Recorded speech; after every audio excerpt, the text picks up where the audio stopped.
Okay, so you guys wanted a deep dive on whether America is, in decline. Mm-hmm. And, well, let's just say this report on the decline of the United States as a civilization doesn't exactly sugarcoat things, Right. but it's not all doom and gloom either. Yeah, there are some flickers of hope in there too. Absolutely. Yeah. It's complex. Yeah. There's a lot to unpack. So are you ready to get into it? I am. I think it's a conversation that needs to be had. For sure.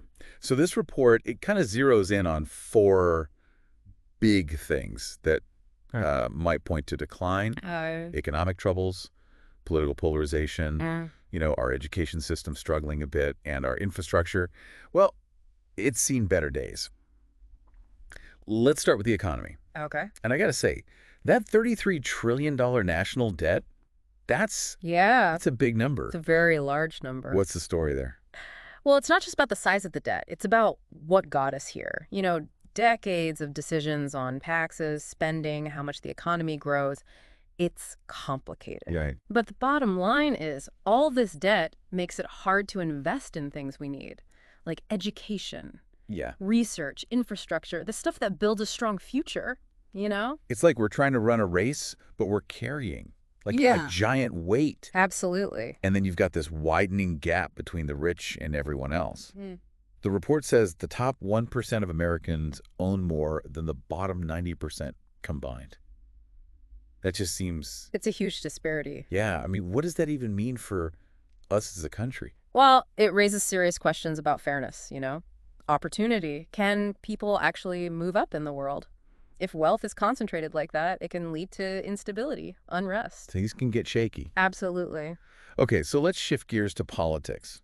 I don't know about you, but it feels like the political divide is wider than ever. Right. Constant gridlock, government shutdowns. We can't seem to agree on anything. Yeah.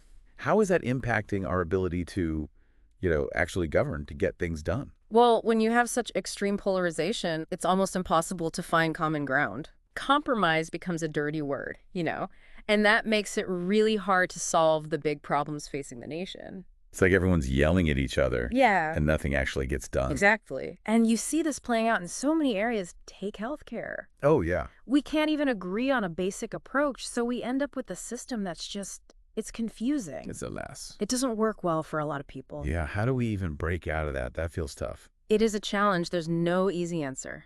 Okay, so education. I'm kind of a nerd about this stuff, always have been. Yeah.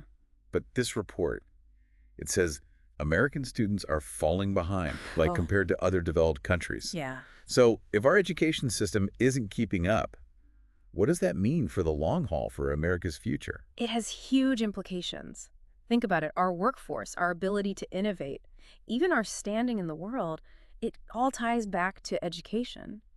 If we don't invest in it, we're putting our future at risk. Yeah, it's like if you don't have a good foundation, Yeah. you can't build a strong anything on top of it. Okay, last but not least, infrastructure. Yeah.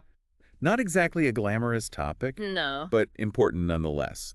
And the report brings up that the American Society of Civil Engineers, they gave our infrastructure a D+. Oof. Yeah. So, what does that actually look like in our daily lives? I mean, think about crumbling bridges, outdated transportation systems, commutes that take forever because public transit is lagging behind. All of that impacts our quality of life, the economy, even our safety. Not to mention just the general Wait, frustration. it's a drain on everyone. Okay, so we've talked about all these potential signs of decline, right?